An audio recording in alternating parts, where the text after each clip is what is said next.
जब हनुमान प्रभु राम को सुग्रीव से मिलवाने ऋष्यमुख पर्वत पर ले गए तो राम और सुग्रीव के बीच गहरी मित्रता हो गई। सुग्रीव ने राम को अपनी कहानी सुनाई।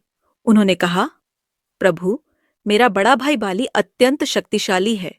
उसे इंद्र से वरदान प्राप्त है कि जो भी उससे युद्ध करेगा उसकी आधी शक्ति बाली को मिल जाएगी। इसलिए कोई भी बाली को हरा नहीं सकता। एक बार एक मायावी राक्षस ने बाली को युद्ध के लिए ललकारा।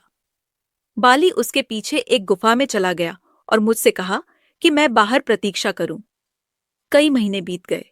एक दिन गुफा से खून की धारा बही और भयंकर चीखें सुनाई दी। मुझे लगा कि बाली मारा गया है। मैंने गुफा का द्वार एक बड़ी चट्टान से बंद कर दिया ताकि वह राक्षस बाहर न आ पाए और किष्किंधा लौट आया। वहां मंत्रियों ने मुझे राजा बना दिया। लेकिन कुछ समय बाद बाली लौट आया। उसने सोचा कि मैंने उसे मारने के लिए गुफा बंद की थी। उसने क्रोध में आकर मुझे मारने की कोशिश की। मैं अपनी जान बचाकर इस पर्वत पर भाग आया। बाली को श्राप है कि वह इस पर्वत पर नहीं आ सकता। उसने मेरी पत्नी रूमा को भी बंदी बना लिया है। राम ने कहा, सुग्रीव, तुम्हें न्याय मिलना चाहिए। मैं बाली का वध करूंगा और तुम्हें तुम्हारा राज्य वापस दिलाऊंगा। लेकिन सुग्रीव को संदेह था। उन्होंने कहा, प्रभु, बाली अत्यंत शक्तिशाली है। उसने एक बार 7 ताड़ के वृक्षों को एक ही बाण से बेध दिया था। क्या आप ऐसा कर सकते हैं? राम मुस्कुराए।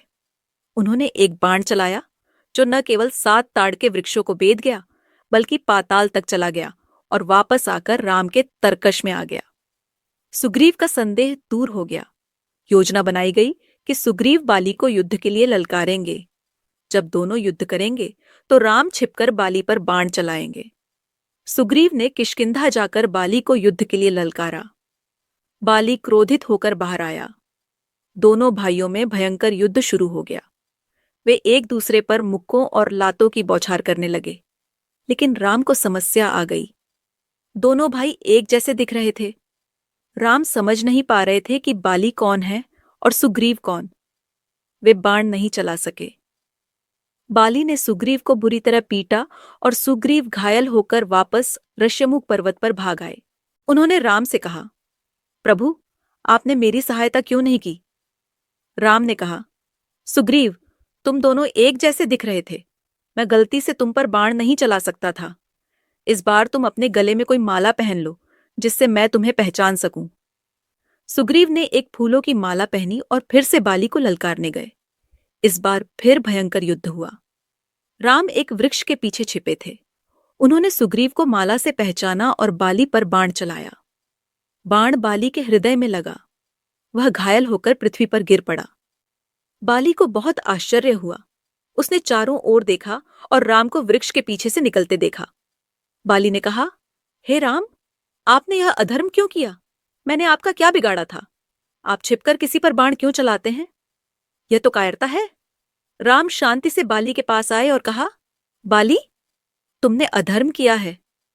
तुमने अपने छोटे भाई को बिना सुने उसे राज्य से निकाल दिया। तुमने उसकी पत्नी को बंदी बना लिया। भाई की पत्नी माता के समान होती है। तुमने यह पाप किया। मैं राजकुल से हूं और राजा का कर्तव्य है कि वह अधर्मियों को दंड दे। बाली को अपनी गलती का एहसास हुआ। उसने कहा, प्रभु, आप सही कह रहे हैं। मैंने क्रोध में आकर अधर्म किया। कृपया मुझे क्षमा करें। मेरा एक पुत्र अंगद है। कृपया उसकी देखभाल करें और सुग्रीव को राजा बनाएं। राम ने कहा, बाली, तुम्हारी आत्मा को शांति मिलेगी। अंगद का ध्यान रखा जाएगा। बाली ने अपने प्राण त्याग दिए। सुग्रीव ने अपने भाई का अंतिम संस्कार किया और किष्किंधा के राजा बने। अंगद को युवराज बनाया गया। सुग्रीव ने वचन दिया कि वे अवश्य राम की सहायता करेंगे। यह कथा हमें सिखाती है कि अधर्म का अंत निश्चित है।